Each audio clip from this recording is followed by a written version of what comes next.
how does a startup company with a smaller audience base tap in to that movement? It feels as though there might be, I mean, what could be happening is that those dollars are going to the bigger online sites, right? Yeah, I think some of those. But I think let's start with the biggest problem for entrepreneurs. And you have to divide online into two buckets: content or applications. And they are very different and very significantly different to monetize. One of the biggest issues is Google's AdSense product, which performs incredibly well for Google and for publishers for search, is not monetization enough. And I'm sure with a raise of hands, you can say how many people are using AdSense today, and if it contributes to you getting coffee every day. I mean, it's just the base level of non-search AdSense does not really exist. How many people here are using AdSense? How many are using AdSense? Right. And for how many is it a significant source of revenue? For anyone? 1, 2, 3. So it's very, very hard. Of course, 4. It's very hard. He doesn't drink coffee, though. Don't trash it too much, in other words. He's got a long list of other drinks. I presume that's Guy over there.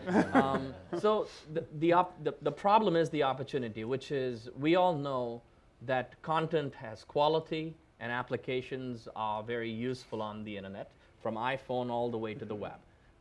There are many networks and many rep firms. Just if you look at television as an analogy, you start to see some of the answers, because people who produce shows, people who produce movies, people who are in the aggregation business, and people who are in the distribution business like cable are very distinct companies.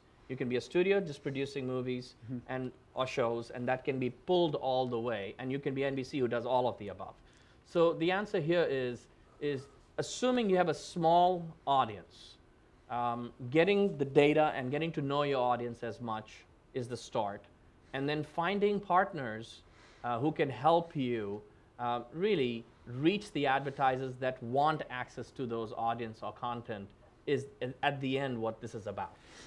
So from that perspective, it comes down to that in a nutshell. Okay, I mean, so that may be true, but the premise of the question is flawed, right? Like advertising is a business of large numbers. Correct. If you only have a few visitors, advertising might not be the best business model for you. And I think, Tim's sort of focus on the funnel.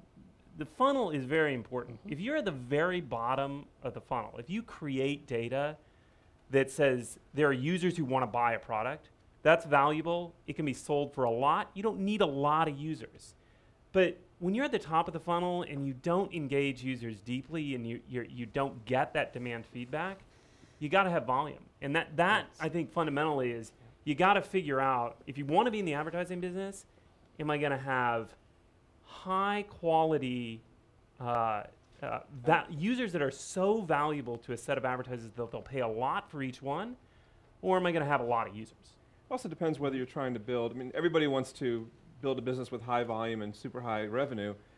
Anybody can start a website, sign up for Google AdSense and maybe 1 or 2 other services and get a little bit of money. And you saw a few hands go up when you mentioned AdSense, right? There are, of the 100+ authors we work with, there are probably 5 or 6 who get really good numbers from AdSense. And it's not just by chance, it's because the content they have, because you remember what AdSense does, it thinks about the content on your page and it tries to find the best ads to match with it. They've got advertisers who really want to be on certain kind of sites. So you turn on Google AdSense for your site, one person will be getting 5 cents per 1,000 ads, another person will be getting $6, because the stuff on your site is really well laid out, easy to read, Google's algorithms can read it and can match you up with advertisers who really want to pay to be there. And for a small, mid-sized company where you can make a couple $1,000s a month on Google AdSense, that's significant revenue for you, don't throw that away. The business of advertising, massive amounts of ad banners, does have to have volume and scale, but there could be, I've had people come to me who've got a few thousand, 10, 20,000 page views a month, and they say, well, I've got one deal. This one company's paying me $50,000 a month to have their banner on top of my site and to go to all my events and to be my main sponsor. I write about the VC business, and I've got a law firm in the VC field that really wants to sponsor my site. I tell them, don't change anything. Don't screw with that. That's the best deal you can get. That's a really good model. Try to grow it, but I can't beat that.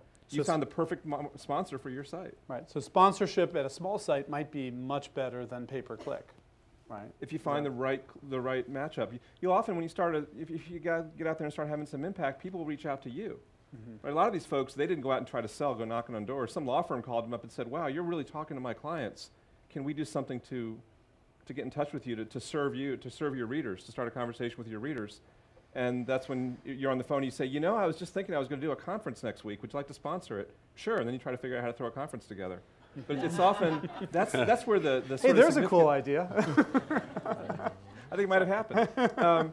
Yeah, that's the kind of thing where it doesn't, you didn't go out in your business plan, you didn't say, and I'm going to have somebody call me on Thursday who's going to be the perfect sponsor for my site.